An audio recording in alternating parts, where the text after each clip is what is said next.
بسم اللہ الرحمن الرحیم۔ السلام علیکم ورحمۃ اللہ وبرکاتہ۔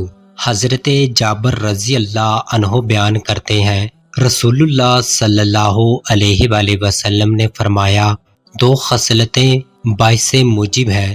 کسی شخص نے عرض کیا، اللہ کے رسول صلی اللہ علیہ وآلہ وسلم، وہ دو موجب کیا ہیں؟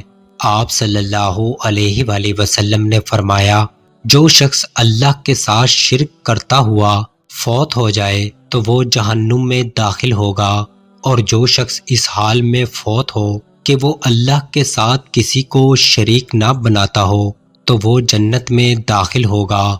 حضرت ابو ہریرہ رضی اللہ عنہ بیان کرتے ہیں، رسول اللہ صلی اللہ علیہ وآلہ وسلم نے فرمایا، جب تم میں سے کوئی اپنے اسلام کو سنوار لے تو اس کا ہر نیک عمل 10 گناہ سے 700 گناہ تک بڑھا کر لکھا جائے گا، جبکہ اس کی ہر برائی اتنی ہی لکھی جائے گی حتیٰ کہ وہ اللہ سے جا ملے۔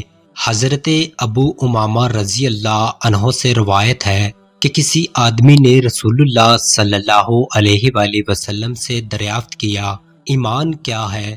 آپ صلی اللہ علیہ وآلہ وسلم نے فرمایا، جب تیری نیکی تجھے خوش کر دے اور تیری برائی تجھے غمگین کر دے تو تو مومن ہے۔ اس نے عرض کیا، اللہ کے رسول صلی اللہ علیہ وآلہ وسلم، تو گناہ کیا ہے؟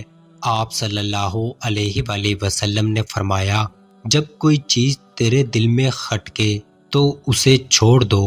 حضرت ابو ہریرہ رضی اللہ عنہ بیان کرتے ہیں، رسول اللہ صلی اللہ علیہ وآلہ وسلم نے فرمایا، جس وقت زانی زنا کرتا ہے تو وہ اس وقت مومن نہیں ہوتا، جس وقت چور چوری کرتا ہے تو وہ اس وقت وہ مومن نہیں ہوتا، جب وہ شراب پیتا ہے تو وہ شراب نوشی کے وقت وہ مومن نہیں ہوتا، جب لوٹنے والا لوٹتا ہے تو وہ لوٹنے کے وقت مومن نہیں ہوتا، جبکہ لوگ اسے دیکھ رہے ہوتے ہیں، اور جب خیانت کرنے والا خیانت کرتا ہے تو اس وقت مومن نہیں ہوتا۔ بس تم بچ جاؤ، بچ جاؤ۔